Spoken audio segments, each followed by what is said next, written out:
धनंजय मुंडेंकडून मला मारण्यासाठी 2.5 कोटींची सुपारी, जेवणामध्ये विष टाकून औषध देऊन किंवा गाडीचा अपघात करून मारण्याचा डाव होता, जरांगेंचा गंभीर आरोप। माजी जरांगे आणि आरोपींची ब्रेन मॅपिंग आणि नार्को टेस्ट करा, सीबीआय मार्फत चौकशी करा। आरोपांनंतर धनंजय मुंडेंचं आव्हान, जरांगेंना प्रकरण महागात पडणार, मुंडेंचा इशारा।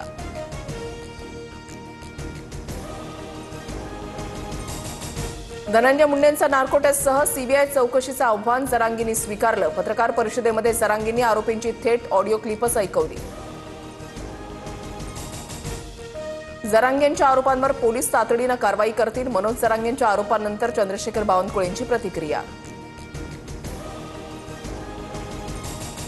मराठा समाजाला ओबीसी मधून की ईडब्ल्यूएस मधून फायदा, आरक्षणावर चर्चा करण्यासाठी जरांगेंनी मला ठिकाण आणि वेळ सांगावा, धनंजय मुंडेंचा निशाणा।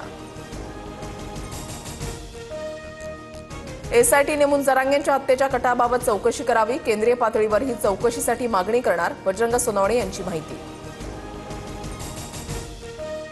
उपमुख्यमंत्री अजित पवारांकडून वर्षा निवासस्थानी मुख्यमंत्र्यांची भेट, मुलगा पार्थ पवारांच्या जमीन व्यवहार प्रकरणावर चर्चा झाल्याची शक्यता, सुनील तटकरेंसह प्रफुल्ल पटेलही उपस्थित होते। पार्थ पवार जमीन व्यवहार प्रकरणी शीतल तेजवानी, दिग्विजय पाटील आणि निलंबित उपनिबंधक रवींद्र तारूंवर गुन्हा दाखल। पार्थ पवारांचे अमेडिया कंपनीमध्ये 99% शेअर्स, मात्र अद्याप गुन्हा दाखल नाही।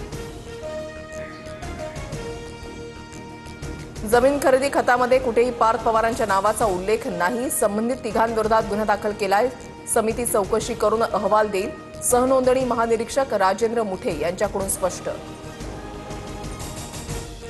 एमसीए निवडणुकीमध्ये उमेदवार अर्ज माघारीसाठी आणखी 2 दिवसांची मुदतवाढ देणार, सूत्रांची माहिती। उमेदवार यादीबाबत काही सदस्यांनी आक्षेप घेतल्यानंतर संबंधित प्रकरण कोर्टामध्ये प्रलंबित।